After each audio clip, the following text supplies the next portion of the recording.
আচ্ছা, আমাদের হাতে যে কোনো সাধারণ বিদেশি পণ্য থাকে তার পেছনেও কিন্তু থাকতে পারে একটা অসাধারণ গল্প।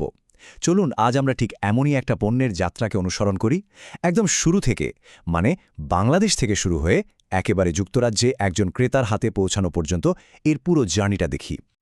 দেখুন, প্রত্যেকটা বিশ্বমানের পণ্যের গল্পের শুরুটা কিন্তু হয় খুব সাধারণভাবে।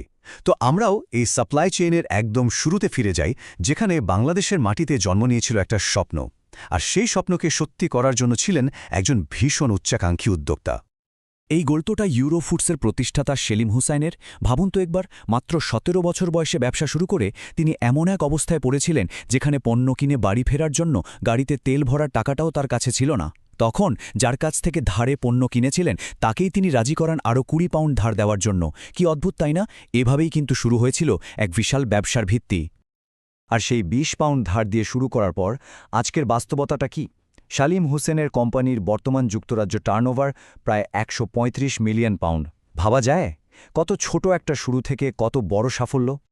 সেলিমের গল্পটা কিন্তু আসলে কোনো বিচ্ছিন্ন ঘটনা নয়। সত্যি বলতে, প্রত্যেকটা আন্তর্জাতিক পণ্যের পেছনেই লুকিয়ে থাকে কোনো স্থানীয় কারিগর, কৃষক বা উদ্যোক্তার এমনই এক স্বপ্ন আর পরিশ্রমের গল্প। এই ছোট স্ফুলিঙ্গ থেকেই বিশ্বজুড়ে ছড়িয়ে পড়ার যাত্রাটা শুরু হয়। স্বপ্ন দেখা তো হলো, কিন্তু সেই স্বপ্নকে আন্তর্জাতিক সীমানার ওপারে পৌঁছে দেওয়াটাই তো আসল চ্যালেঞ্জ।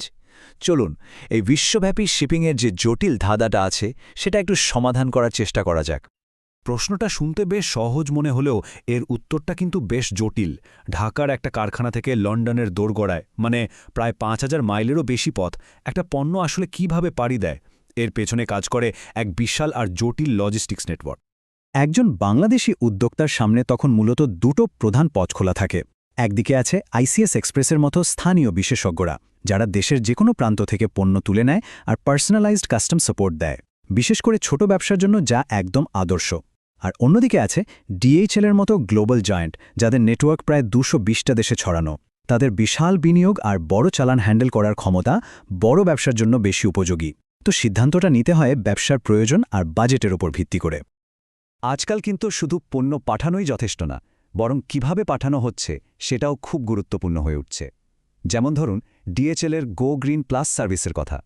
তারা সাস্টেইনেবল অ্যাভিয়েশন ফুয়েল ব্যবহার করে, যা কার্বন নিঃসরণ প্রায় ৮০% পর্যন্ত কমিয়ে আনতে পারে। বিশ্বজুড়ে লজিস্টিক্সে পরিবেশ সচেতনতা এখন একটা নতুন বাস্তবতা। এই ছবিটা আধুনিক লজিস্টিক নেটওয়ার্কের বিশালতাকে দারুণভাবে তুলে ধরে, তাই না? শহর থেকে শুরু করে একদম প্রত্যন্ত গ্রাম পর্যন্ত পৌঁছানোর এই ক্ষমতাই বিশ্ববাজারকে আক্ষরিক অর্থেই সবার দোরগোড়ায় নিয়ে এসেছে। তো পণ্য তো যুক্তরাজ্যে পৌঁছে গেল, কিন্তু আসল লড়াই তো এখন শুরু। তাকে জায়গা করে নিতে হবে অনলাইন মার্কেটের ডিজিটাল শেলফে। আর এখানের প্রতিযোগিতা আরও অনেক কঠিন, কারণ ক্রেতার মনোযোগ আকর্ষণ করার জন্য হাতে সময় থাকে মাত্র কয়েক সেকেন্ড। একটা দারুণ তথ্য দেই, ৭৫%-এরও বেশি অনলাইন ক্রেতা মনে করেন যে তাদের কোনো জিনিস কেনার সিদ্ধান্তে সবচেয়ে বড় প্রভাব ফেলে পণ্যের ছবি। এর মানে কি দাঁড়ালো? একটা ভালো ছবি হতে পারে আপনার ভার্চুয়াল দোকানের সাফল্যের মূল চাবিকাঠি। তাহলে প্রশ্ন হল, পেশাদার মানের ছবি তোলার রহস্যটা কি? এর জন্য কিছু কৌশল জানা খুব জরুরি, যেমন ক্যামেরা স্থির রাখতে ট্রাইপড ব্যবহার করা, F7-এর মতো অ্যাপারচার দিয়ে পুরো পণ্যটাকে ফোকাসে রাখা, আর অ্যামাজনের মতো সাইটের নিয়ম মেনে একদম সাদা ব্যাকগ্রাউন্ড ব্যবহার করা। এর সাথে যদি নরম আলো আর রিমোট ট্রিগার ব্যবহার করা যায়, তাহলে ছবির মানটা একদম অন্য লেভেলে চলে যায়। বেশ, পণ্য এখন অনলাইনে। এবার তাহলে যাত্রার শেষ ধাপে প্রবেশ করা যাক যুক্তরাজ্যের একজন সাধারণ ক্রেতার মনে। তিনিই তো ঠিক করবেন পণ্যটা কিনবেন কিনা। চলুন দেখি তার সিদ্ধান্তকে কোন বিষয়গুলো প্রভাবিত করে। ৮০%। এই সংখ্যাটা আজকের বাজারে ক্রেতাদের মানসিকতা বোঝার জন্য খুবই গুরুত্বপূর্ণ। কিন্তু কিসের ৮০%? যুক্তরাজ্যের ৮০% ক্রেতা পরিবেশ বান্ধব বা টেকসই পণ্যের জন্য বেশি দাম দিতে রাজি। এটা কিন্তু প্রমাণ করে যে ক্রেতাদের মূল্যবোধে একটা বড় ধরনের পরিবর্তন এসেছে। এখন আর শুধু পণ্যের মান নয়, এর পেছনের গল্পটাও খুব গুরুত্বপূর্ণ। তাহলে ক্রেতারা ঠিক কোন বিষয়গুলোকে বেশি গুরুত্ব দেন? তাদের পছন্দের তালিকার একদম উপরে থাকে পরিবেশ বান্ধব প্যাকেজিং, নৈতিক কর্মপরিবেশ আর কম কার্বন ফুটপ্রিন্টের মতো বিষয়গুলো। এর মানেটা খুব পরিষ্কার, পণ্যের উৎস এবং তৈরির প্রক্রিয়া এখন বিক্রির একটা অবিচ্ছেদ্য অংশ হয়ে দাঁড়িয়েছে। তবে এখানে একটা বড় সমস্যা আছে। ক্রেতারা যা চান আর বাজার যা দিচ্ছে তার মধ্যে একটা বিশাল ফারাক রয়ে গেছে। একদিকে ক্রেতারা পরিবেশ বান্ধব প্যাকেজিং চাইছেন, আর অন্যদিকে যুক্তরাজ্যের সুপারমার্কেটগুলো অপ্রয়োজনীয় প্লাস্টিক প্যাকেজিংয়ের ক্ষেত্রে ইউরোপে সবচেয়ে এগিয়ে। এটা একটা বড় দ্বন্দ্ব। তবে আশার কথা হলো এর সমাধানও আসছে।